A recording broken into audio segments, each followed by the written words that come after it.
Hey guys, you know me as Cyphus here on .p, but I wanted to tell you about a new show we're doing called Let There Be Geeks, where we're dropping the screen names and getting into all the non-Dota 2 geeky things we love.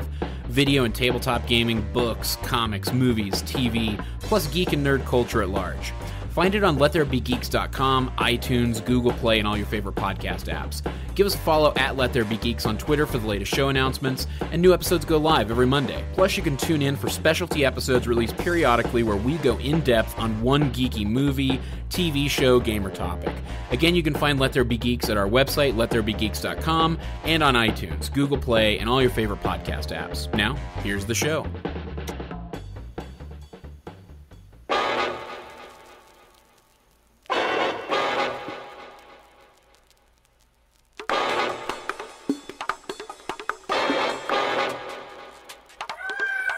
Hi, everybody. Welcome to the Wednesday show. We don't have a name yet, but we're working on it. Wazoo's going to be super sad that he missed that beautiful, beautiful lead-in music. So I'm Cyphus. I'm sitting here with the Grandmaster Flubb. Oh, thank you. Yeah, thank you for your... I don't understand what the Grandmaster title is. I'm so happy that I've been given this title by the Grand Wazoo, you know, because he's passed on his wisdoms to me, I guess, and inspired me. But yeah, I mean, it's to put you guys on an even playing field, right? It's all about, all right, if you have the Grand Wazoo, you've got to have somebody similarly grand, otherwise it puts you in like a master-servant relationship, which is exactly that we desire on this show. Yeah, it's true. It's true. I guess I got upgraded real fast. And of course, the other voice you're hearing, everybody's favorite theory crafter, Ursinity. Hello. Yes. I'm a little disappointed you didn't co-opt my gimmick on the Thursday show and be like, "Oh, everybody's favorite." I've been trying. I realized I should have. I realized I should have. But I had some good ideas earlier, but I was like, "Nah, he'll figure it out himself." Truly, my favorite thing you've done is Street Sharks. Like, I can't get over Street Sharks, man. It is so good. It is great. It was a great show. Definitely better than Extreme Dinosaurs or whatever that was. Oh yeah. Extreme Dinosaurs? That's one I don't know. Oh, it's basically Street Sharks with the dinosaurs and like in a not like Street Sharks is contemporary to the time. Like it's from the 90s and like all the characters like live in the 90s, but Extreme Dinosaurs like takes place in like either the near future or like the faraway future or like the faraway past, like pre-human. I don't remember exactly. I didn't watch that show. I'm a Street Sharks loyalist. Okay, all right, fair enough. I mean, don't the Street Sharks just feel kind of like a rip-off of the Ninja Turtles? Hey, I don't need this from you, all right, Cyphus? I just, Sharks are great. I could see what he's saying though. Ninja Turtles, man, that's like number one in my heart. So I can see what Cyphus is saying. Yeah, I missed the Street Sharks thing. That was my younger brother. He was about 5 years younger. He was hardcore into the Street Sharks. But I had the Turtles growing up, so the Street Sharks really felt like a rip-off to me. But although I'm sure the Turtles ripped something off somewhere. I didn't even watch Street Sharks as a kid. Me and my friends used to, in like high school, we used to just hang out and watch really like cheesy, bad 90s TV after school and stuff. So we would just like hang out at my house and watch Street Sharks for like hours. And it was some of the most entertaining things I've ever done. Like that show is hysterical. I'm going to take your word for it. Existed in my life. So like you could play a drinking game out of that. Oh man, it would be great. Street Sharks drinking game, highly advised. Next TI we'll do that. We'll take a day off. I'll watch Street Sharks and get drunk. I'm sure we've mentioned it on the show. Somebody has mentioned it at some point. But like I got back into the old like Batman animated series as an adult later on, and I think that might be the only kids show that like really held up for me as an adult. It's really good. Oh man, I can watch a lot of them, but man, that show, Batman the Animated Series, I watched that when I was a kid, and like I rewatched that again, and it is like you said, it holds up so well. Oh my god, freaking what is it? Mark Hamill as Joker, yeah, and Kevin Conroy's Batman. Yeah. Oh my god. He's the definitive Batman voice as far as I'm concerned. And you're right, Mark Hamill. We went to go see The Killing Joke recently. Oh god, whoops, that was a mistake. Yeah, it was pretty bad. It was already like super. It was already super dark source material, and the direction they took with a lot of it just felt. I don't know. That's another show, but it felt unnecessary. That's for sure. Yeah, I still like Adam West Batman. Honestly, it's such like a guilty pleasure. Like the movies are. Oh, yeah. Well, there's the one movie that has probably my favorite scene, and I'm not a movie guy to be fair, so I'm a TV guy, so I don't watch a lot of movies. But in that movie, my favorite thing is they like desaturate like the entire UN, and they turn into like little piles of dust the colors of their flags. So Oh my God. like the Japanese guy like turned into a pile of dust that's white, because that's the primary color of the newer Japanese flag, not the imperial Japanese flag. But and then their solution is just like pour water on them, and then they all become regular human beings again. And like that's the That's most dumb science. thing I've ever seen in my entire life, but it works That's- because it's Adam West Batman, or like him throwing the bomb into the ocean.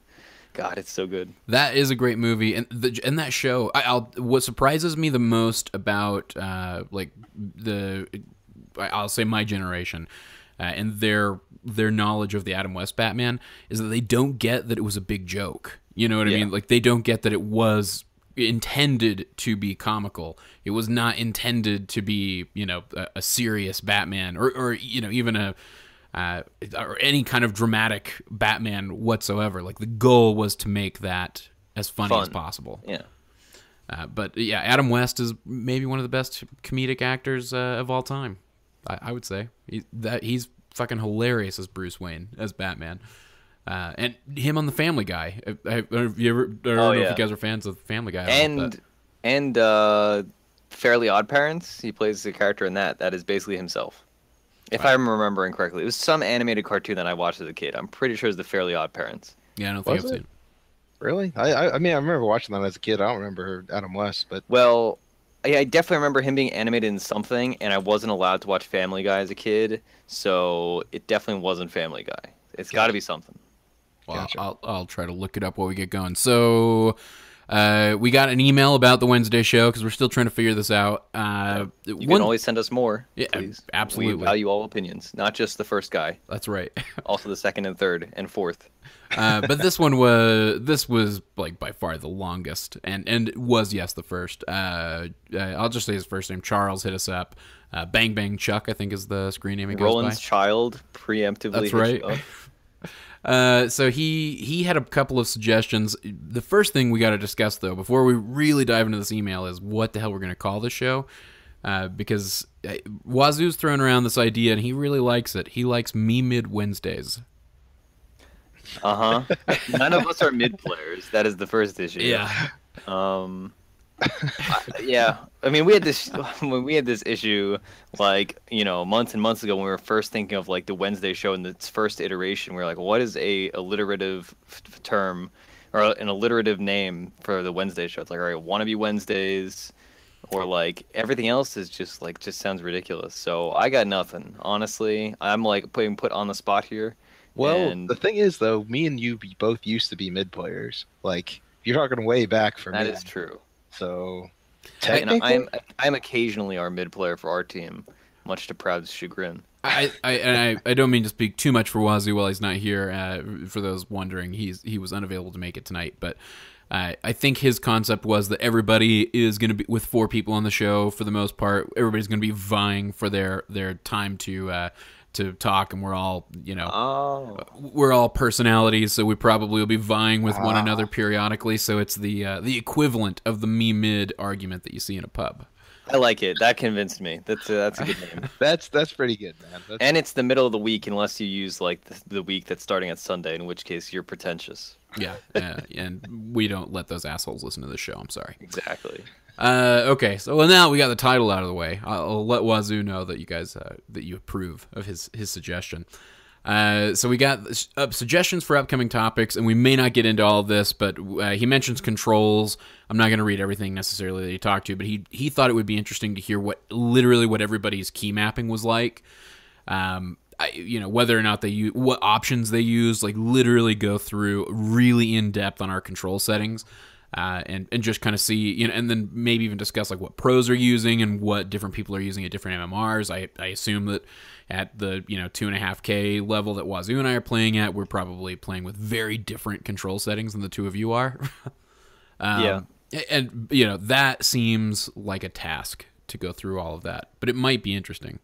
Yeah, it'd be that like I mean I've made it was a while ago, so my settings may have changed a little bit, but like I did my camera controls episode or like video on the YouTube channel that actually has an alarming amount of views. I did not expect that many. And that had all my camera controls for it. But I agree. I think it's an interesting topic that can potentially take like a very long time, and I'm not not prepared for right now. No, But not by any means. it's important. And then he mentions camera controls specifically as another topic. We kind of got into it last time. He brings up some interesting stuff that maybe we could even lightly touch on here, but he mentions things like advice for team fights, like how do you handle. He says specifically like how to handle the clusterfuck of heroes and spells that are going on. Basically, what we need to have framed. That kind of stuff. Even I'll admit, like I know that what I'm supposed to be doing with my camera is keeping myself not in the center, but instead keeping myself somewhat in the image, somewhat in the frame, but also keeping an eye on areas where enemies are going to be coming from, right? Yeah. Because I want to be prepared at any given time. What kind of advice would you offer somebody, the two of you, in a team fight? What are you guys doing with your camera in those moments? I mean, the key always is going to be what your position is, right? If you're an initiator, like you absolutely should not be looking at your hero. Your hero should not be in the frame at all. You're supposed to be looking at the enemies so that like, all right, I can jump in. If you're a support, you are going to be changing depending on your support, of course, and that's kind of like almost a cop out to say, well, it's going to change every time. But in general, you should know yourself where your hero is and what he's doing or she is doing, and your focus should be on either your allies if you are a defensive support or a hero that is otherwise defensive, or the enemies if you are trying to be one of your more aggressive heroes on the team. But in general, like, you have to have the awareness of like, all right, my hero is on this side, like, in general. And if you're in the heat of it, yeah, you keep your hero in the middle of the screen or whatever, give or take. But there's a lot of times where, like, if you're like people that play with their camera centered, like League of Legends style, that's not the way to play. Is that common in League?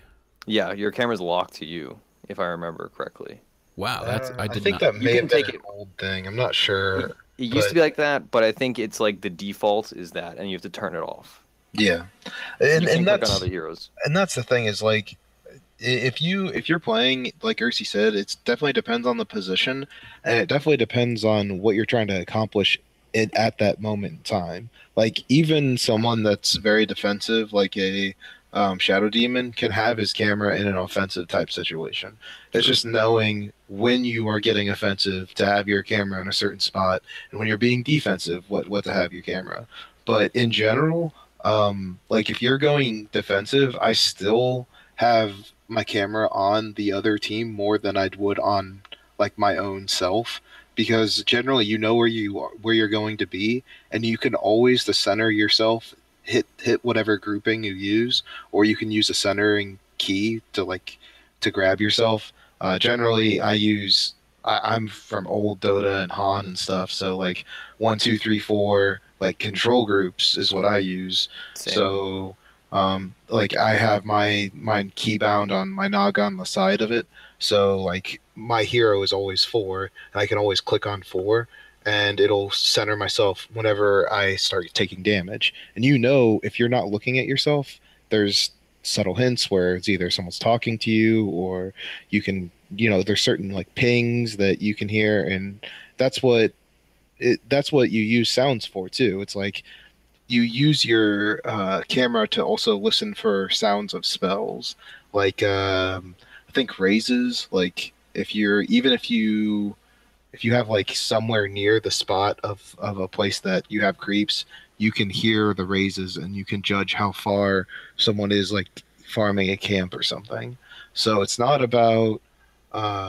all about like the camera position for trying to gather information on a team fight. It's also about using your camera to just gather general information from hearing things, or gather information on like what the items they have, In general, you should be more focused on what the other team is doing because you should know what you're doing at that moment and have the split second to immediately go back and click wherever you need to go. Absolutely. I think one of the best ways to either fix our own camera control or just compared to us talking about how we camera control because it changes so much is just go into you can look in the watch tab and just go to like a high MMR game, not like the very highest potentially, but go to a decently high MMR game and just look at how those people are controlling their cameras through player perspective. I say that instead of saying it about pro players is because pro players tend to have very jittery, in my experience at least, watching player perspective pro games, which I don't do like super often, but I've done a good amount of times. They are very like not necessarily high APM, but they move their camera incredibly fast, and it can be very like jarring if you are not somebody that does that. And like Seneko, I was watching him play, and like he moves his camera such that like if you are not paying complete attention at all moments in time, you will like be completely confused and lost. And that's kind of my 2 cents, is look at like just a high MMR game and just go through a variety of people, not just one or two people, and see like, all right, this mid player during the mid laning phase, he is looking primarily at his enemy, like he has it centered around the river, but he has enough vision on each side so that if he's getting ganked by a support, he will be able to see them from his sides if they like break smoke, or oh well, in this part of the thing, the creeps are at his tower, so he's keeping his camera very far forward because he knows nobody's going to gank him from his back because he has the towers there to defend him from support rotation, stuff like that. You can really learn from, or like a carry, see like, all right, they know they don't have to get a last hit now because the creep waves just met. So they're now checking out like all around the map, like, oh, the mid now has his bottle, it's 3 minutes, or oh, these other safe laner has more items than me. Stuff like that is very important to learn from, and that's kind of the easiest way to do it. It's very visual, not visceral. Potentially visceral, I suppose, but it's a very visual representation compared to hearing somebody talk about how camera control is. Sure. Flubb's totally right though. It's all about information. Like Dota's primarily a game of information. So you want your camera where you're getting the most pertinent information to you at any given time. Exactly, and like you're always gonna be missing out on some kind of information. So you gotta pick reality. And choose. Yeah. Yeah. So he asks 2 questions before we move on from this that he would like all of us to be honest about. And I assume that he's mainly asking the 2 of you to be honest here. The first is, do you still lose sight of your hero in the midst of battle sometimes? Yeah. Every once in a while. Not as much as I used to, but every once in a while I'll be getting attacked and I'm like, boy, I didn't know I was taking damage. And suddenly you're just dead. But in general, no. Like very, very rarely do I lose control or lose sight of my hero. Flubb, how about you? Well, so for me, especially if I'm like in a big team fight and I am playing a hero that has a lot of camera control that needs to be elsewhere, like for the character Earth Spirit, whenever I play Earth Spirit, people give me compliments on it all the time. I don't necessarily feel like the strongest on it sometimes, but people seem to like when I play it. And the biggest problem that I have with him is in a team fight, because you have to grab those rocks as they're coming around all these different explosions and all these random things that are colliding at once, and it's hard to have that set up, and it's also incredibly hard to have your screen over to the side when you're going to roll in, because you have to have as much information as you possibly can, because if you're rolling in, you're not getting back out, and to have that set up, it's very crucial to get that slow in the very beginning. So it depends on certain heroes that you play. If you play like someone like Earth Spirit, it's very easy to lose your hero, but I like never lose my hero on someone like Shadow Demon. Yeah, that makes sense. I have a similar issue now that you say that with Kunkka. If I'm playing as a support, it's fine. But if I'm playing core Kunkka, when you're trying to like angle for Tidebringers and stuff like that, and you're like moving all around because of X marks the spot and your Blink Dagger, it's very easy to either lose track of my opponents or lose track of my hero, because there are certain cores or supports and that it really becomes noticeable on. Yeah, that makes a ton of sense. So the next question that he's got there for you guys that he still wants you to be honest on is, when you are running back to base, do you accidentally click on the mini-map and go the other way towards the hero that you're running from? I don't click on the mini map to run away from people ever. That sounds bad. No. So what he's saying, and I do this all the time, where when you're on Radiant in particular, I'll be running away from an enemy. Say you're in the mid lane, a fight's going bad, and I start running backward. I'm clicking on the map. I will accidentally click the mini map when I'm trying to click to the bottom and to the left. Oh. And I'll start running the opposite direction of what I'm actually intending to. I mean, I imagine that happens to me like occasionally, but I don't think that really happens. I mean, actually, now that I think that does sound like something that has definitely happened to me and killed me at least a few times. Oh, it's painful. I do it. I will say that I do it 1 to 2 times every 25 games. That's about how often it feels like it happens. That sounds more like a camera control issue, honestly. Like if you're moving your hero and you're clicking in like your bottom left hand, or if you have weird resolutions, it puts your minimap in the bottom right hand corner. Yeah.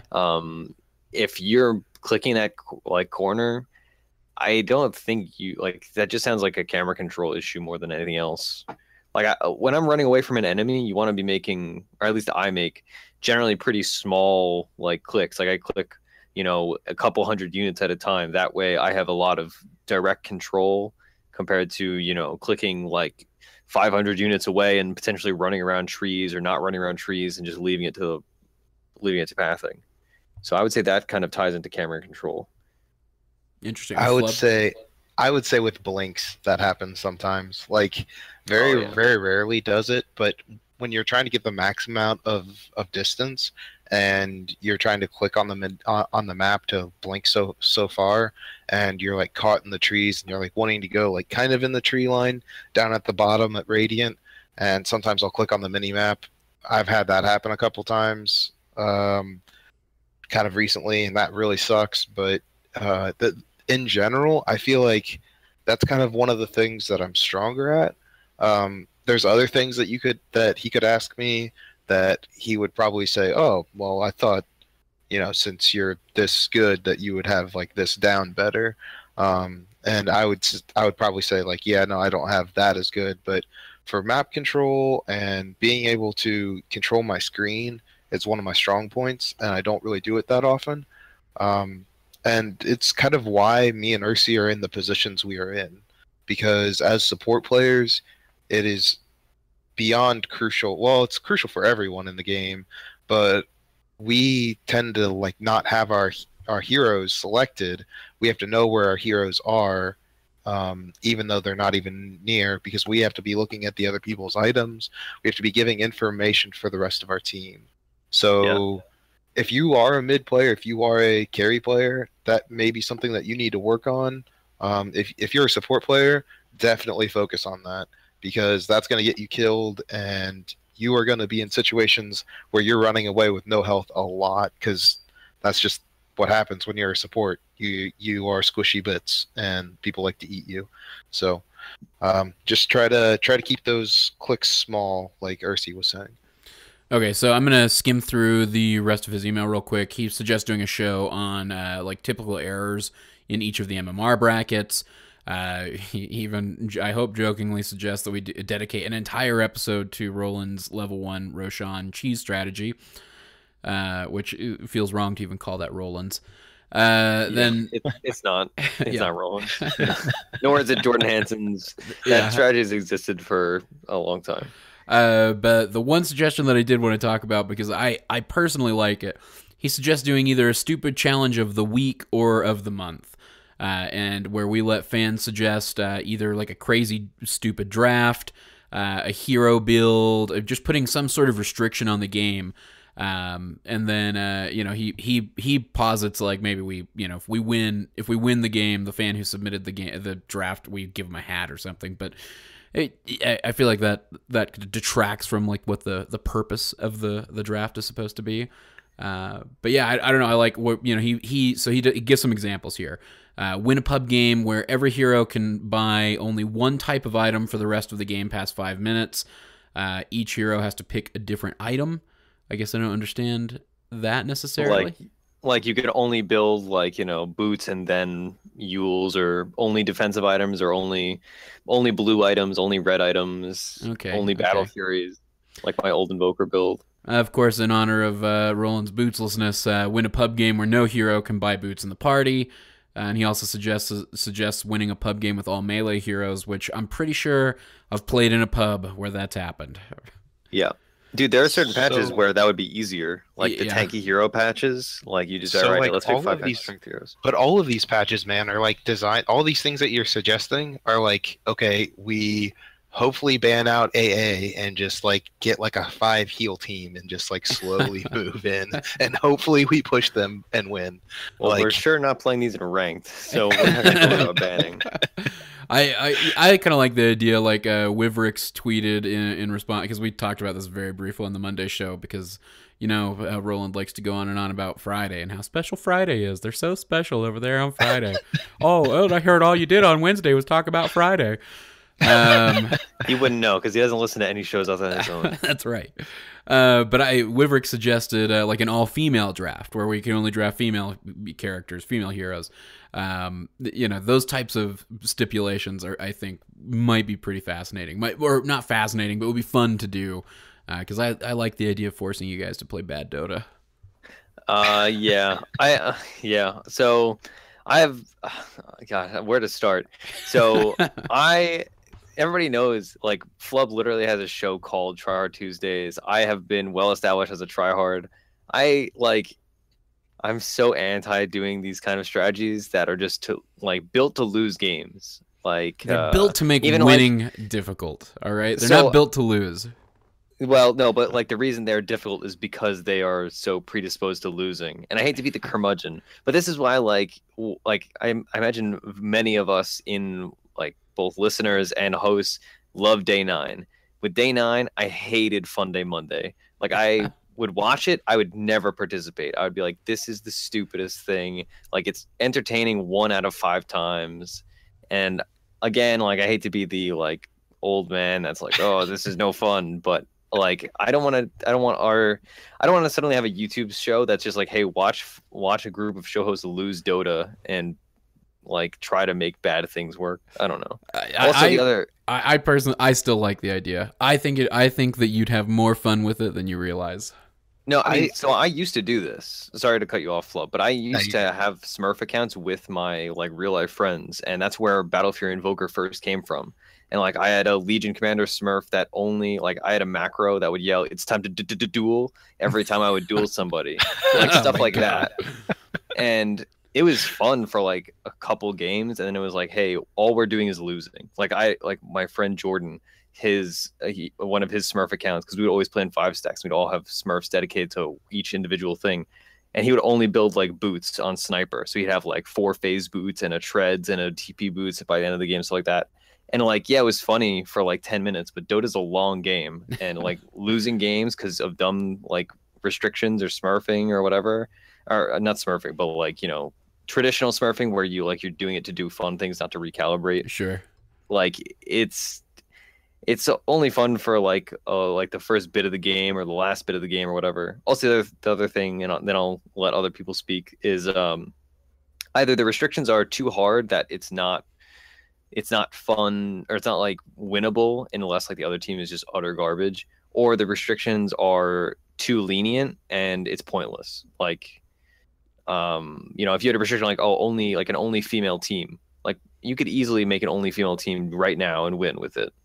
Oh sure, the only female or only male is that's a piece of cake. So then why are we really making an episode? That being said, I imagine in our near future, and of course we're talking about this on the air, so I don't want to make any promises, but I have long been an advocate for show host games with 5 show hosts to talk about dynamics and stuff and see how people play with one another. So I think that is definitely something that will be coming, whether we're doing it and I get dragged into playing like only boots games, or nobody gets to use regen items or whatever, like stupid restrictions. I guess I'll be dragged into that. But maybe we'll do the stupid restriction games like once a month. I like the once a month concept. That's fair. A little bit better. That way Grandpa Ursi has a few weeks to cool off. I just don't think it's gonna be fun to watch. Like honestly, if you're just watching us lose games, like it's already fun to watch. It's already fun to hear how much you hate it. Yeah.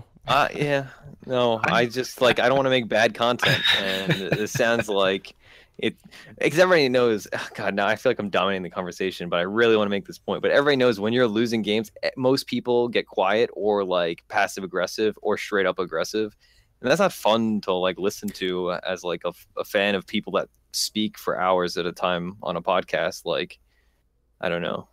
But whatever. If you guys like it, I'm in for the ride. If it's unranked, whatever. Flubb, what do you think? Does not sound entertaining. I think that generally, I'm known for doing kind of dumb things. And then kind of upsetting. Did you guys know that Ursi's the best on the team? Did you know? So they have specific strategies that they don't run when I'm there, because they know I'm gonna hate it so much. It's true.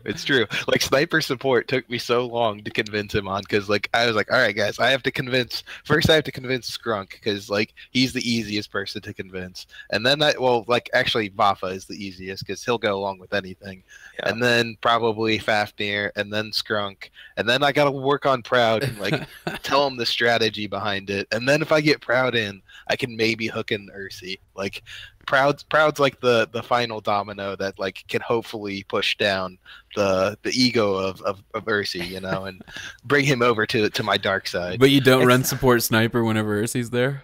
We've run twice or 2 or 3 times, and we've lost. We won the first game. Just got to work out the kinks, man. Just got to work out. But also, my general opposition is that when we win with these things, 4 times out of 5, we're winning in spite of it, not because of it.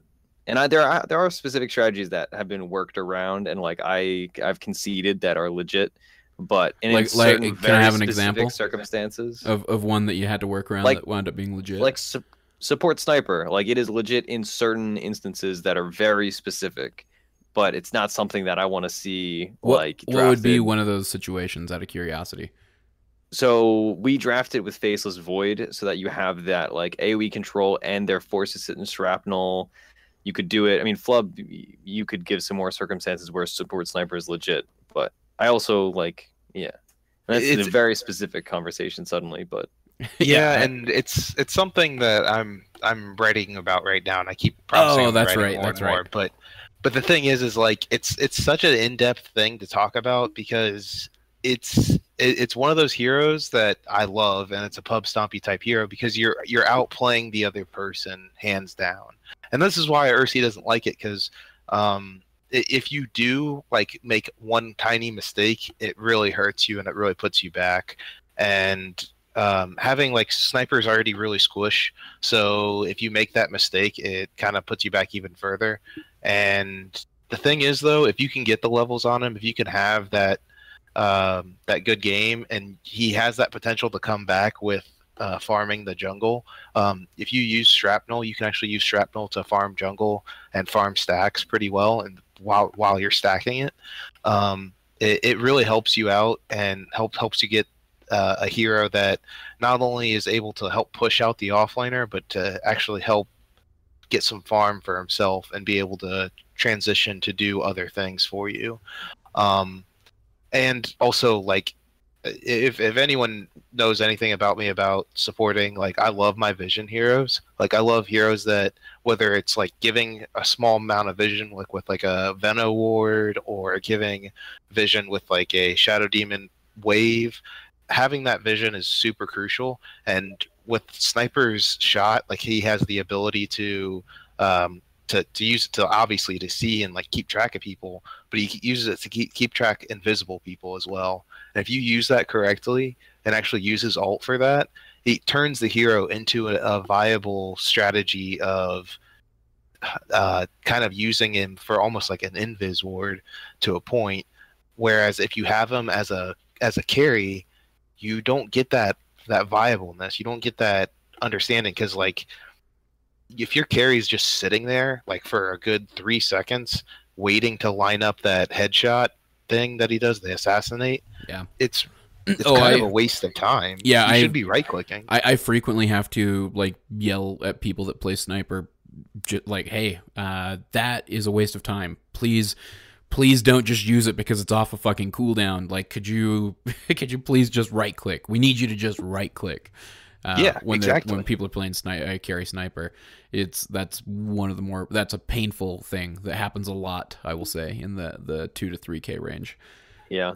The real painful thing is that they're playing carry sniper. That hero should not be picked in any circumstance. I do agree with Percy on that one. Like carry sniper is not a thing and should never be a thing ever again. So one quick question: is there a video of you guys doing the support sniper somewhere that people could go watch if they want to see it in action? I believe we've done it on stream, but we don't have any. We haven't posted any videos on our YouTube channel of Hakuna Marana team practices or like 82L or anything like that. Okay. Well, the next time you guys do it, it'd be cool to see. I'd even just watch it just out of curiosity, just to see what Flubb's doing. You know. Yeah. So you'd be seeing it from my perspective, so it would just be me like, oh, okay, all right. Like, boy, I wish he picked blank hero. Anyway, Flubb, continue with your original point about how you like to play unconventional things, and yet. There's certain things that he suggested that is just like I don't see that running very well. Like no boots, man. Hey, like what are you doing? Hey, Roland would argue that sometimes farm's too good for boots. Oh man, maybe Roland from a year ago. Not Roland now. That is just so punishing, though. Like anyone in Dota knows, like positioning is 90% of the game. Like, well, not 90%. I'm over exaggerating, but it is a huge part of the game. Yeah, and boots help you have position and help you get out of bad positions. Well, we'd all buy windlace. Yeah, yeah, we'd buy windlace drums. Yeah, windlace is so minor though. Without boots, like you just all play fast heroes. Yeah, really I'll play fast. Luna, you'll play Enchantress. Somebody else play Coddle. Slark, and then one guy will play CM and go set. That sounds like a real win game. Only play heroes with the blinks. Also, now that I'm thinking about this, Roland was streaming earlier. I watched him play Sand King. Did not build boots until after Blink Deck. Yeah, I was gonna say to your comment earlier about the Roland from a year ago. I love the guy and everything, but I still very frequently, especially when he plays somebody in the jungle, I still very frequently see him skip boots for a long time and get other items first.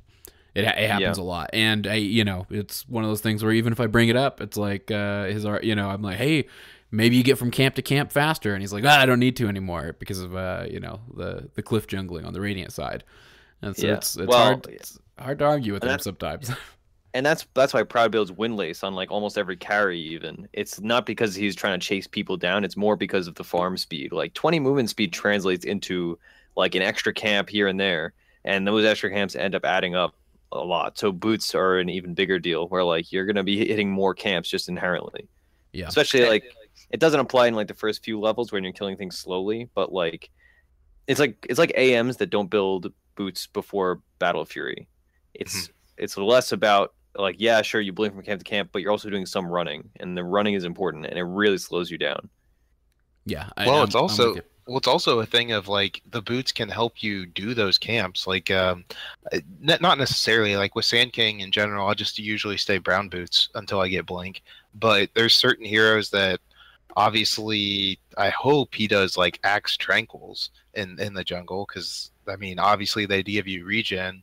But there's also, like, with AM having his treads early, he can kind of...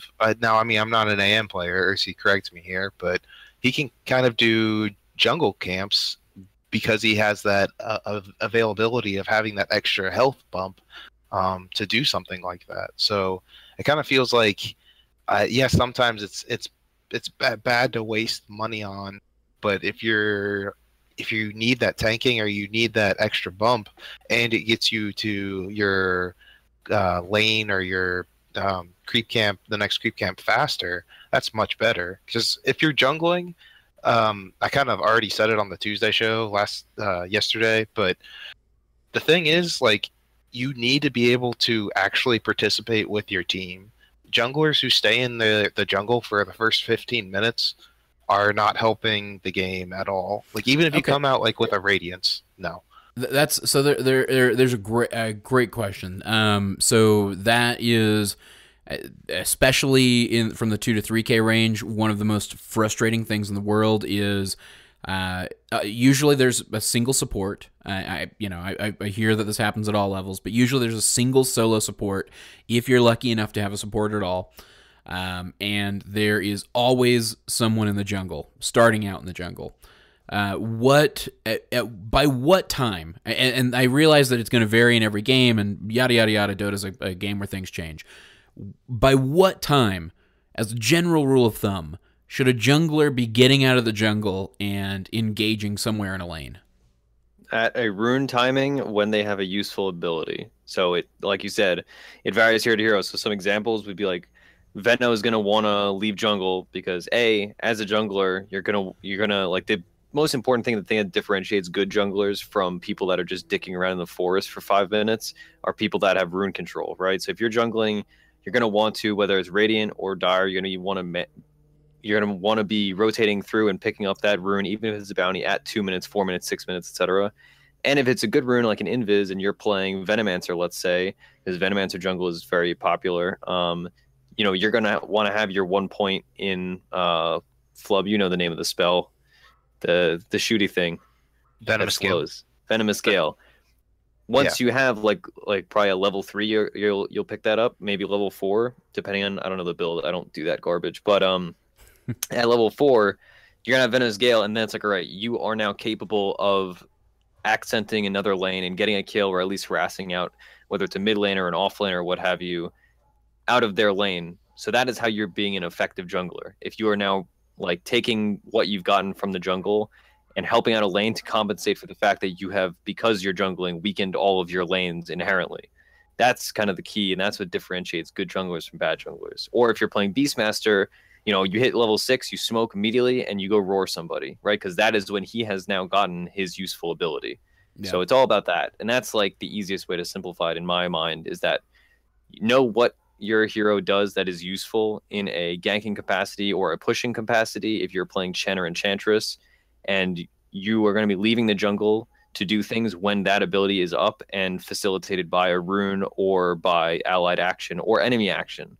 If they're pushing and you're playing whatever, like let's say you're doing something really inefficient, like jungle Lina, and the enemy team is pushing down your safe lane, even if you are only level 3, that lane needs just a warm body, no pun intended, to be there and like throw dragon slaves or stop the push or fight against the axe that's cutting creep waves, stuff like that. So it's about being aware of what your other lanes are doing and not just saying, hey, I'm like really close to Blink Tag or I'm really close to Midas, which you shouldn't be getting if you're in the jungle. And staying in the jungle, it's about addressing other lanes. Especially as a jungler, you can look at other lanes so easily because you're literally playing PvE.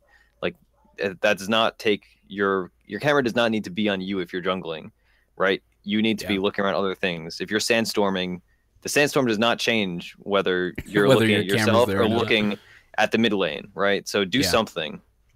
No, that's great advice. Flubb, anything to add to that? So if you're jungling, Ursi brings up a lot of really good points. If you have a good rune, then obviously you need to be able to try to make something happen with that. But like a lot of things that I see that are problems with junglers, and one of the main problems I have with them is that they pick up these heroes that don't jungle fast enough. And if you are going to pick a jungler, now sometimes Enchantress, Chen, you can't get it as fast as some of the other heroes like Enigma or like Veno, and there's all these like heroes that generally go really quickly. And the reason why Enigma and Veno work so well is because they can do it so quickly, and they can get their level 6 about the same time that the mid gets their 6. Mm-hmm.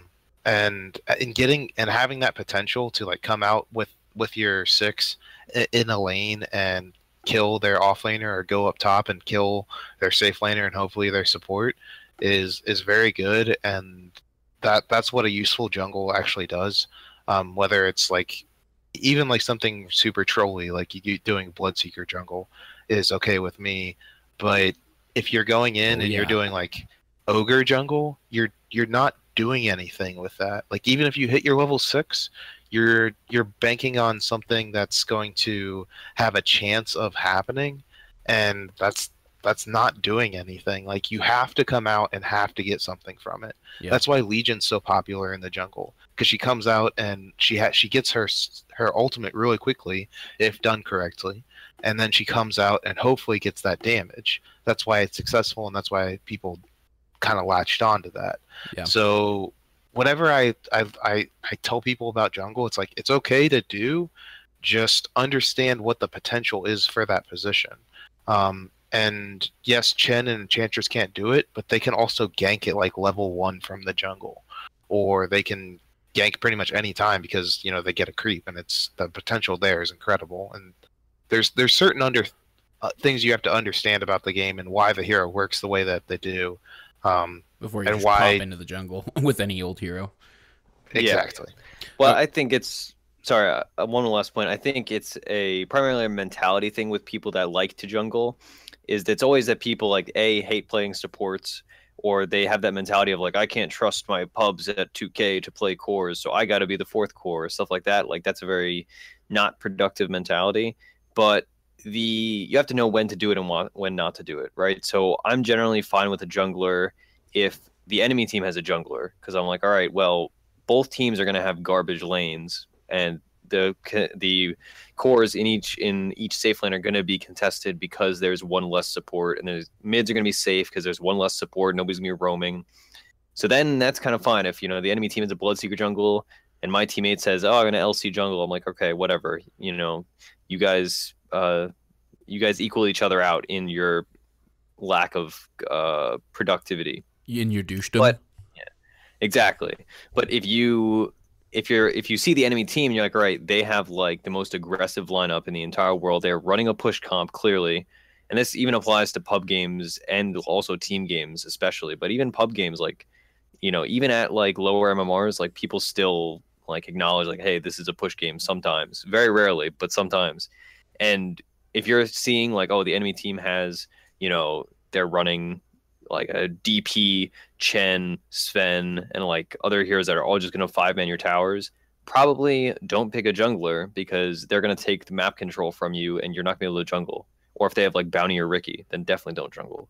Too many people, they just jungle because they don't want to play support, and they're just like, hey, I need to be a 4th core. Like that is not a good mentality, even at lower MMRs. I'm totally guilty of that, especially when I get to a point where I get super fucking tilted.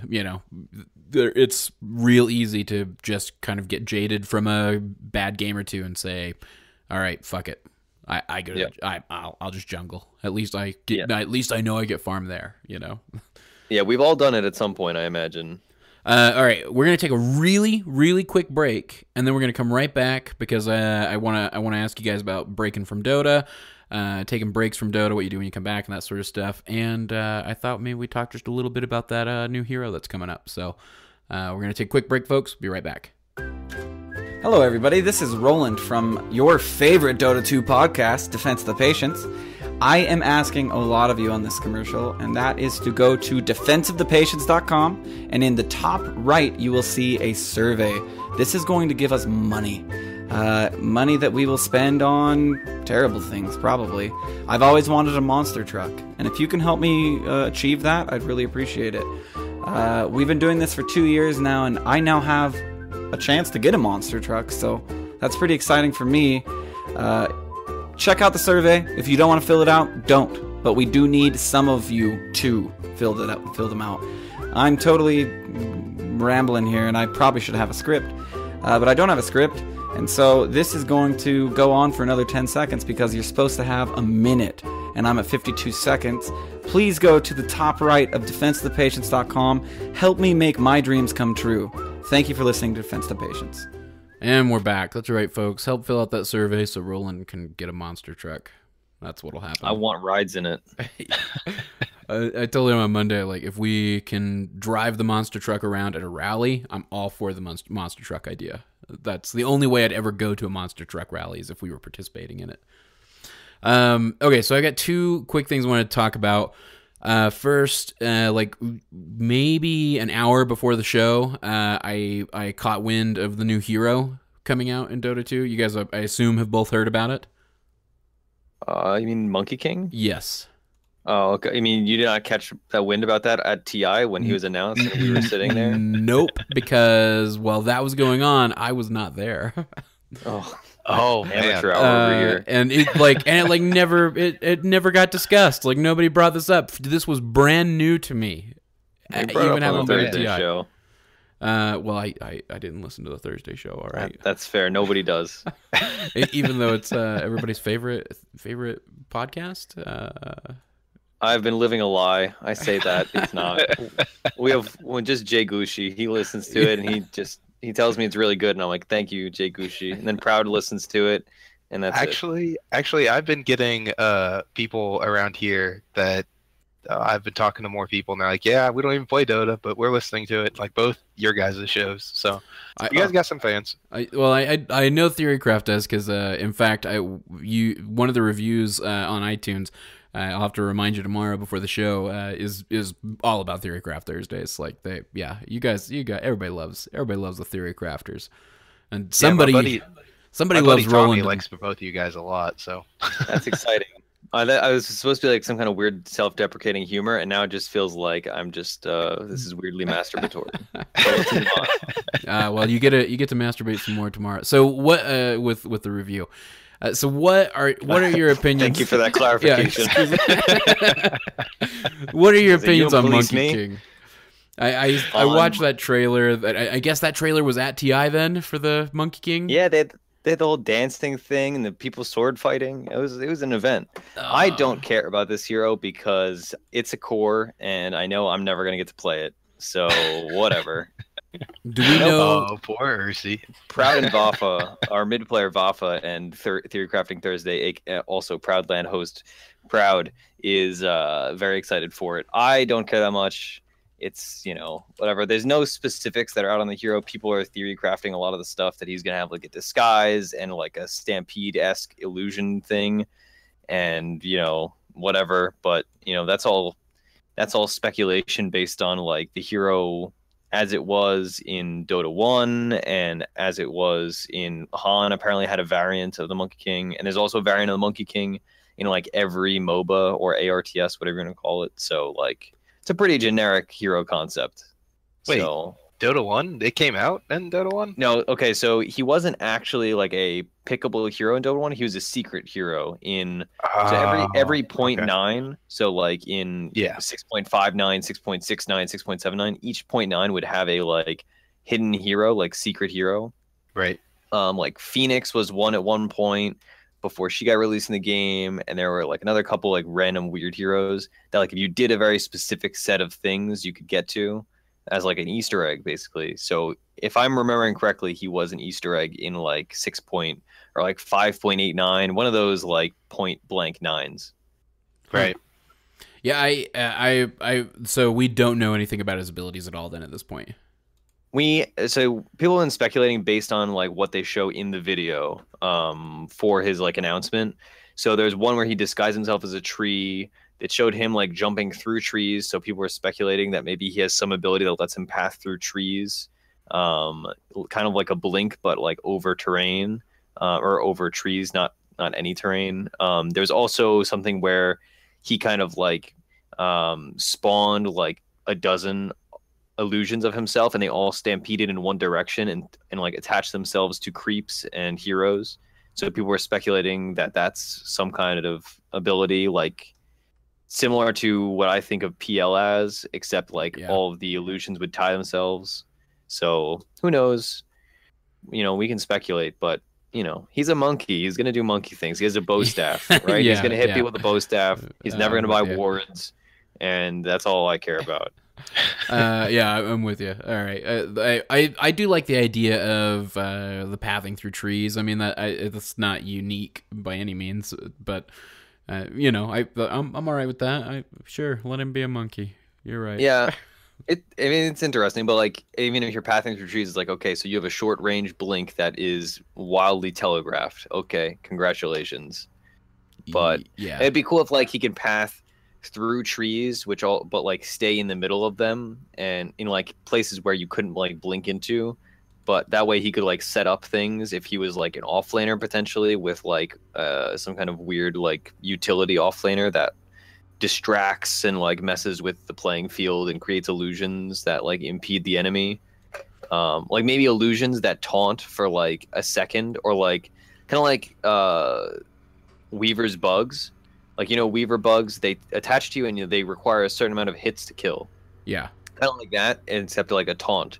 And that would be like his ult, maybe. Like, that would be cool if he was like a utility hero. But as a carry, I'm sure it's just going to be like, oh, they stick on people for 5 seconds and they're illusions that deal 50% damage, and that's it. And they kill people, whatever. Yeah. I don't know. He's going to be a right-clicking core. He's going to have some like things.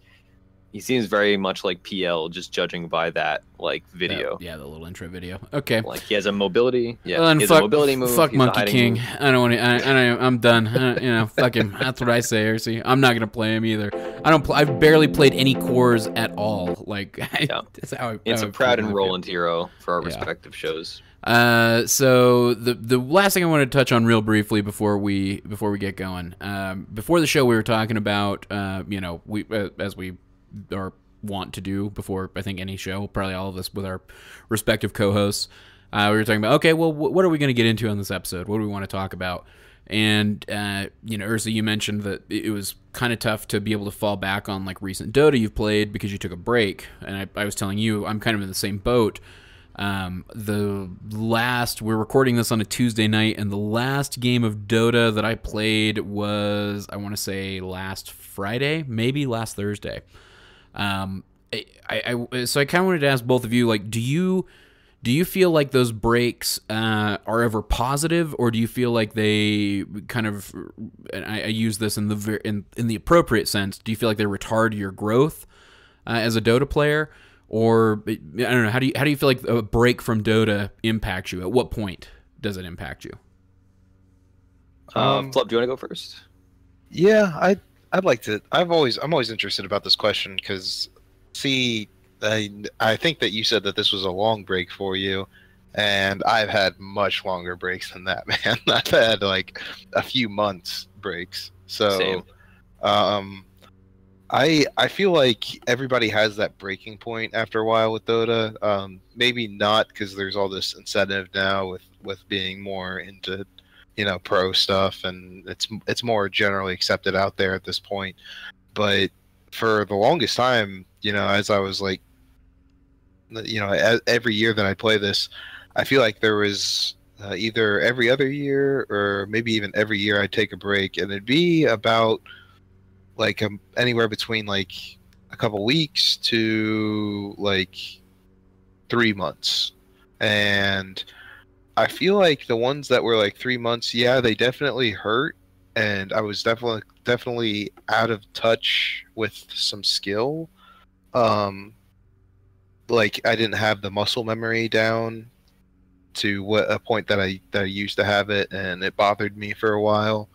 But at certain points when you like can't get any MMR and you're just like you're just seeing like a slow decline that just like it just isn't getting any better.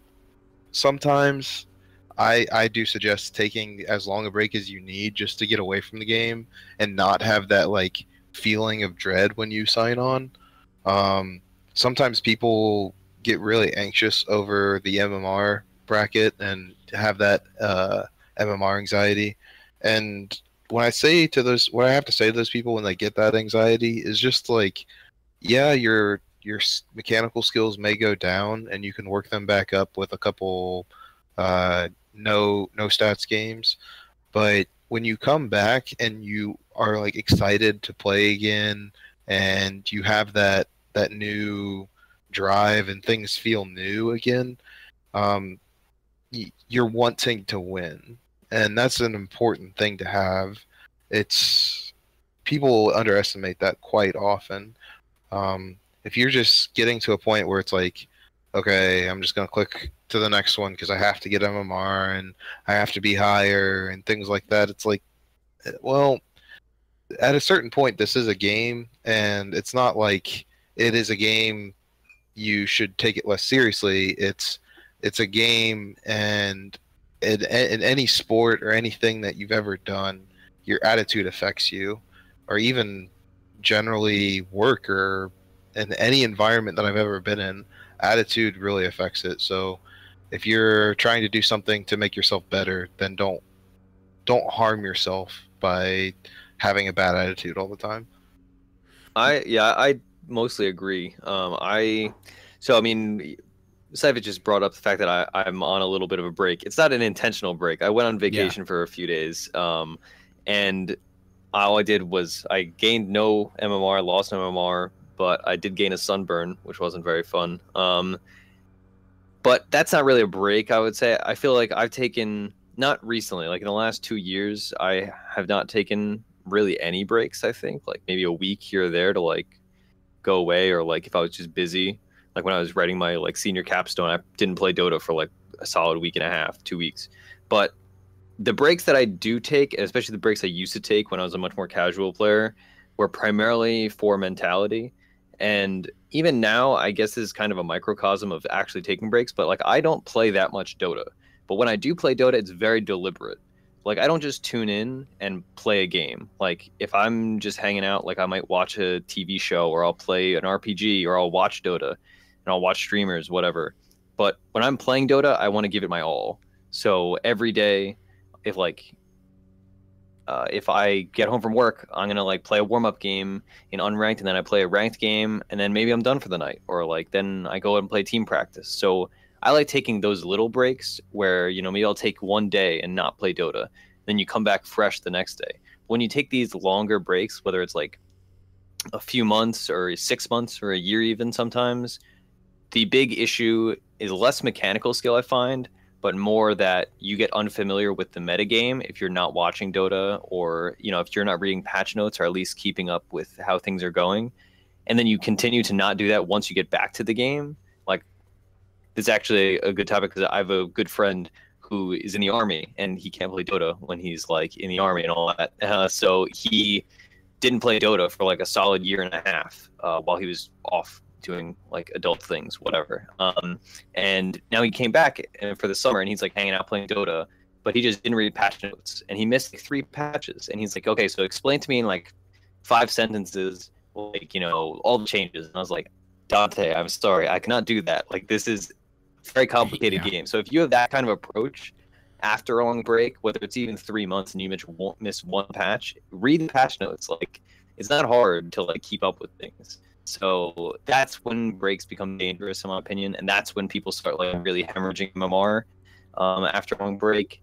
And there are the mechanical things, like, you know, every time I take even a few days off or a week off, I will like only play unranked for like a few days. Granted, again, I'm not a player that plays a lot of ranked in the first place, so take that with a grain of salt, I suppose. But yeah, when I take breaks, basically what's coming down to is after I take a break, you gotta like, it's like getting into a pool, right? Like you dip your toes in and then like you move forward. But if you cannonball in, like you're gonna be miserable for the first few minutes or the first dozen games of going back from a break. So, I mean, the goal of all the things is to take enough of a break that you're going to be able to, you know, relax yourself mental state wise, especially if you're a very tilty person, or you know, do whatever, you know. When The Witcher 3 came out, I remember a lot of people, they took a break because they were like, hey, I want to play The Witcher. And that's perfectly healthy, but you have to kind of, you know, not jump right back into it. So approach things gradually, not I suppose the crux of it is realizing that, hey, I took a break from a game that is incredibly difficult and requires a lot of commitment, mentally, physically, etc., and just time-wise commitment. So acknowledge those things and work your Dota schedule around those things. Don't just jump right back into it and then complain like, oh man, I took 6 months off, I came back, and now I lost 250 MMR. Like, yeah, of course you did. Duh. Okay. Yeah. Yeah, it makes sense. So, all right. You see, now you guys talking about this has spawned a ton of like really, really selfish directions that I probably should have just taken this episode while I didn't have Wazoo here. Which would go for it. Be selfish. Well, now we probably don't have enough time. But like, I'm thinking of all these questions I have that might, you know, help me gain MMR specifically. I mean, fuck the listeners. It's all about Cyphus MMR around here. All right. Maybe next week we'll do an episode exclusively on climbing MMR. I know Flubb, you and Wazoo were talking about that a bit yesterday. Yeah, I intend to listen to that episode too. Yeah, but that's if we're talking about suggesting topics, nobody needs to email that one in. That one's on my mind. Yeah. That is, it's on every Dota player's mind. Yeah. Well, because it is. Yeah, it's something I'm very opinionated about. So this is my vote. Next week's episode will be at least in large portion about climbing MMR specifically. I'm committing myself and by vis-a-vis the rest of you to that. Fair enough. It's a really good topic. You guys can hear it in Ursi's voice that he's already combative about it, so it's going to be a good episode. I'm excited about it because I wouldn't say I'm very good at it, but like considering how little ranked I play, I climb gradually, and I pride myself in that. And okay. I think it's because of the methods I use. When you two, and I understand that like calibration isn't the way that it isn't the way that it's always been, all that good stuff. When you first got an MMR, where were the two of you? I was at 3,800. And Flubb? I was like 39 something. It's been a while, man. Oh, that's fine. Yeah. And then I got mine. You're both roughly 4,500 now, right? Or I'm 4,900. 49. He's 49 now. Me and him have switched places, and it kills me, man. It kills me. This guy, like, he's like slowly creeping up, and like you can't hear it, but I'm like smiling months. So hard right now. And like I've just been like losing like gobs of it. Just like, all right, 100 MMR today, 100 MMR another day. Just like shit. All right, I got to get my shit together. All right. Well, Ursi's like about to break 5K. So you guys have climbed roughly 1,000 MMR from where you started, right? It's fair to say. Well, I mean, I dropped. That's debatable. Now. Because I only played unranked for like years. I only got my MMR to spite somebody because he thought he was better than me, and I was like, "Hey, I'm better than you, and now I'm going to be numerically superior to you," which everybody calls me an egomaniac, but these are the reasons why. But yeah, so I only played unranked for a very long time, and that is still my official position. On the Monday show, when you guys were talking about getting Evan Wood's thing to level 20 so that she could play ranked, I was like recoiling in my chair at work. I'm sure if my bosses walked in, they would have thought I was a crazy person, because I was like, this is the worst idea I've ever heard in my entire life. No, I cannot think of anything worse than saying, hey, you only play Crystal Maiden, you're new to Dota 2, and like your two coaches are knowledgeable people, but still people around an average MMR. So there's only so much like that she's gaining through osmosis. That just sounds like the most, and also like knowing my understanding of Evan Wood as a human being, it does not sound like a fun experience to have her calibrate immediately and then be like, well, what do you mean I'm 2,000 MMR and you're 2,500? Like, I'm better than, like, it just seems like such a bad thing to do. It does. So I was very uncomfortable by you guys being like, man, I can't wait to play ranked with my wife. I was like, this is the worst. I have a theory that I fucked myself on calibration recently by just playing the only games I played, because and you heard me talking about it on the Monday show, like I fucked myself out of the international ranked getting locked in. And so, the reason that happened is probably because I put in, I'll say, like 50 to 75 games that were either only played with my girlfriend, who's in a similar boat, who is basically spamming Lich and Necro, and or playing with Roland's wife, who is spamming Crystal Maiden and Lion, right?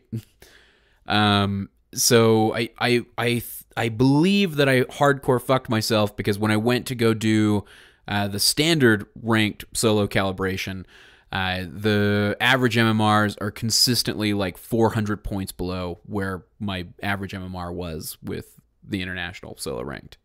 Or do you think that's accurate? Well, I mean, what MMR is it placing you at, give or take? Like 2,200. And I was at 25.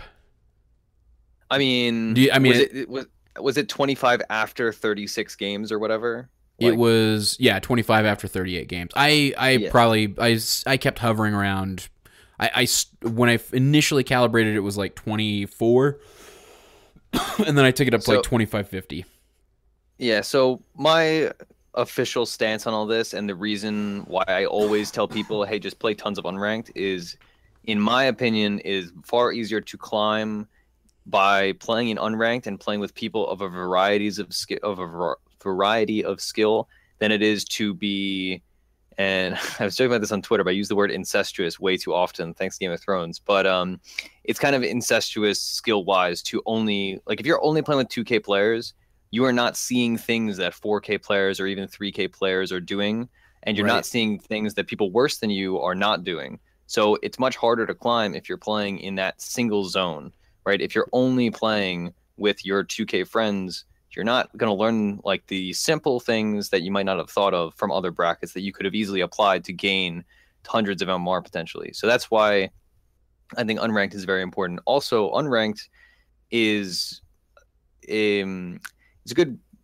I feel as though, and obviously, I don't know if the numbers support this or not, but I feel as though you can vary your unranked over the course of 100 games, pre-calibration, much more than you could vary your rank post-rank playing 100 games of ranked, if that makes sense. Like, I feel like you, like the pre-calibration is less pressure and easier. It's easier to calibrate high than to calibrate low and then climb that high. Right. If that makes sense. I kind of said that in a very roundabout way, but I'm very pro unranked. Although I like unranked is kind of But not solo serious. unranked or party, or like, you know what I mean? Do you Both. Both just doesn't matter. I play Unless solo I'm unranked just every playing with day. 2K. Huh? I'm the under the idea of, like, if you're gonna go into a game and you're gonna play at that level anyway, like, you might as well play to get up at a higher level. Like, yeah, you're gonna learn. You're not learning things from up above, but I feel like I can just watch games that are a higher rank, and I can learn a lot from watching the game, and then move towards maybe going into, like, when I'm playing the games, I can just play to get into a better bracket, because I feel like whenever I play unranked, yeah, that your MMR, your hidden MMR goes up, but it doesn't really. I don't know. I feel like it's a waste of time for me, because, like, there's no, like, monetary. There's no value of you, like, getting it done besides, like, learning more about the game. And yeah, that's useful, obviously, but you're still playing versus bad people, still picking up bad habits. So, like, if you can just get past the bad habits and, like, learn your Dota from, like, watching it, I think that's a better way to go. See, and again, like, I feel like this is gonna be like an entire show next week or in a future week, whatever. But to kind of wrap my statement up and kind of debate your point, is, in my opinion, by far the best way to get better at Dota is not to, I mean, watching Dota helps a lot, but if you're watching a game that is, let's say, a 5K average game, and you're a 2K player, you're going to see a lot of things that are very foreign to you, that are non-applicable to your games. So, you know, if you're watching a 5K game and you're trying to think, like, all right, let's follow the 4-position Kunkka and see what he does, and he smoke ganks mid, he's doing that for reasons that are not being explained to you as the viewer, because you're not playing with said player, right? But if you're playing unranked, you can play with people of a variety of skills, compared to if you're playing in ranked, you can only play with, at most, people 2,000 MMR different than you, which realistically a lot of people do not do that. So in my opinion, the best way to climb by far is to play with people that are better than you by a decent margin, and have them, like, ask them questions and have them tell you things and say, oh, you know, what hero should I pick here? Stuff like that. And similarly, I think I've learned a lot and improved by playing with people a lot worse than me, because then I'm put in the position of having to explain those things. And the explanation is more important than the actual, than just seeing something happen. And, you know, some people may be more limited, but, you know, if you want to play with people better than you, I'm sure you can come to the .p community and play with us, because there are plenty of people that are both better and worse than you, whether you're 1,000 MMR or 2,000 or 4,000, right? There's going to be people on both sides. So that's kind of my opinion, is play with people with a variety of skills and either explain things to people or have things explained to you. Ask players that are better than you questions, and don't just be 2,500 and only play with people that are 2,500. That is not a way to climb. And I think actually Cyphus and Roland are a good example of this, yeah, honestly. probably. Because you two, for a very long time, only played with you two and Wazoo. Oh, it's to this day, the majority of the games that I play are with Roland. You know, I just, my Dota schedule is so limited that, you know, when I am able to get games in, of course, he's always around and wants to get a game in as well. And it's like, well, all right, we'll play together. You know, it is a game, right? And that's fine. But like, it's also very beneficial to play a game with the two of you and like, you know, me and Flubb and Proud, or the two of you and, you know, 3 players that are like 1,000 MMR, so that you two then, or like even like when you guys are playing with your girlfriend and Roland's wife, you guys are explaining things to them, and whether you're learning consciously or unconsciously, by having to explain conceptual things, you are becoming a better player and reinforcing those concepts. Hopefully not reinforcing bad concepts, but right. Yeah. Yeah. Well, here's hoping. All right, you guys got to get to practice. We've run a little long in the tooth for this show, so I think I'm going to close her out. Any final thoughts before we go, gentlemen? No. I do think that we forgot one person. We forgot Wazoo. I think he's gonna enjoy Monkey King, is he not? Oh yeah, for sure. Yeah, I'm saying all the one position core players are gonna love him, and maybe if he can climb through trees, Roland will like be the first person to release the Jungle Monkey King video, and then the world will be over. Oh man, I kind of look forward to that though. It hurts my soul. It hurts my soul just suggesting that. It's gonna happen. Man. He'll jungle them all eventually. That's what's going on stream these days. All right. Yeah. Oh god. I'm doozing it. We're closing this baby out. If you guys want to find us, we're defenseofthepatients.com. We're on iTunes. We're on Stitcher. We're on Google Play now. I didn't realize I had to actually forcefully put us on Google Play until recently. It was very forceful. Yeah, well, you at least have to register. They have a similar like sign-up process to iTunes. I just assumed everybody pulled from iTunes because that's like what Stitcher and most of the ancillary Android apps do. But yeah, so we're on Google Play now. You can also find us on Twitter at @p_show, or you can tweet each of us individually. I'm at @p_Cyphus. You can find Ursinity at Ursinity, and you can find Flubb at FlubbDota. That's Flubb with 2 B's. Of course, we've got the website is working, or Captain Silverfox is working on updating the website. Roland tells me he's got like a bare bones thing of it, or set up for it. And there's even going to be some like merchandise type area for us, so that'll all be cool. I don't know what I'm talking about. I haven't talked to Silverfox at all. Patreon.com/Defense of the Patients, where you can support the show. Of course, if you don't want to support the show directly monetarily, there are 2 ways you can do that that are super helpful. One is you can go to defenseofthepatients.com. Oh, 3? Okay. 3, right. Yeah. Let's see if you can get all 3. All right. So there's the survey, which will help us advertise. It's real brief. I don't think we talk enough about how like quick that survey is. It's like 2 you guys minutes. made it sound awful on the Monday show. You're like, yeah, it's arduous. They got all these intrusive questions. No, they literally ask you like nothing. I know. It's like, hey, are you a guy or a girl? Oh, are you married? Nope. Okay, done. Yeah, that's Roland who thinks all those questions are invasive. I had to explain to him what basic demographic questions were, and like it was an argument, by the way, about whether or not that survey should even go out. Yeah, and I was like, "Come on, bro, it's demographics, and we have to do it." Yeah. So it's got to. My ultimate pet peeve. I was like, "This is not a complicated thing." Like Proud is the same way. He's like, "Some of these questions, they could be less intrusive." I was like, it's asking for nothing, and it sends you nothing. Like, this is the easiest thing you could possibly do in your entire life. It asks for an email address, which is probably the most invasive question that it asks. But it is never going to send you anything ever. Right. So. It's to verify that we actually have unique people filling it out, so that me and Roland don't sit down and fill out 250 surveys ourselves.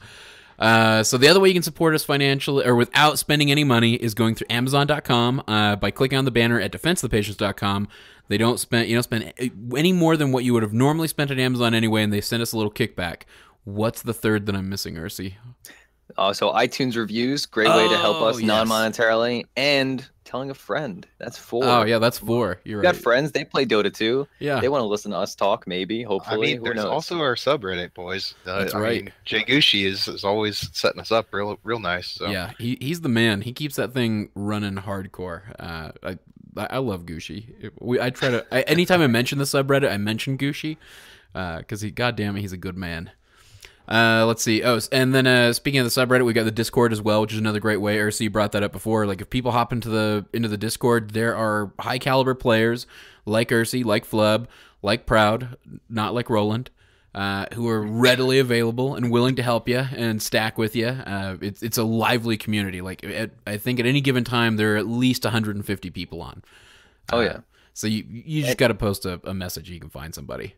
Oh yeah, and like even me personally, like I don't play a ton of Dota, but like I'm quite literally always on Discord and Twitter. Like I have it always open in my browser at work. So if you have a question about Dota 2 or whatever, like pop in a Discord, say @Ursinity, yada yada yada. Why is Monkey King a dumb hero? And then send it, and I will respond almost always. Like unless I'm asleep or like out getting lunch, I will respond. So that is a great way to both contact us and find people to play with. Like you just say, hey, I'm a 3K looking for other people to play, or like, hey, anybody looking to play? Like people are always posting stuff like that. And I know if nobody responds, just try again next time. Yeah. And generally somebody does. It's hard for me actually to keep up with it. There are so many folks, and like when I'm at work, like I have to check in pretty regularly to see what the conversation's like, and watch Blackheart and Roland derail conversations periodically. Yeah. So links to that are on the website. Just click on the ladder tab, which is where all the information about our Wednesday in-houses are. That's got the link to the Discord. And here soon we're going to have one of those easy Discord links because we just recently partnered with them. So I think that's it. Did I miss any plugs? God, we got a lot of plugs. I don't think so. I got my sheet here, but I wasn't paying attention. Who set up all these plugs? You're good. Oh, twitch.tv/.ptv and YouTube, which is .ptv1. They said the plugs wrong on the Tuesday show. I know. I did hear that. I was very hurt. But yeah, Twitch, we stream. It's primarily Roland streams a lot. I stream. I've not been streaming as much recently because Roland's been streaming more, which obviously I can't stream if he's streaming. But we stream our Hakuna Marana team practices, which is myself, Flubb, Proud, Vafa, Fafnir, and Skrunk in some rotation of the six of us. We play usually nighttime EST. Like tonight we're playing like 10 p.m. to like 12-ish p.m. depending on game length. So if you want to watch us play, that's fun. Roland's playing all the time. I play solo queue on there also. So Twitch is fun. And youtube.com/.ptv1, which has potentially some videos of us playing, I guess, in future weeks to come, but also all of the shows if you want to listen to it.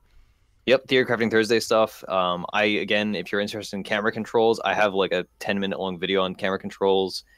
And we also upload the podcast on that if you prefer to listen to things through YouTube, because, to each their own. Yeah, hey, if that's what you like, some people like weird things, we don't judge. No judgment around here. All right. No judgment Wednesdays. Yeah. All right. I'm gonna have to let Wazoo know that you like the Me Mid Wednesdays. Okay. All right. I'm closing it out so you guys can go practice. Until next time, this is Cyphus for Flubb and Ursi saying good luck and Godspeed.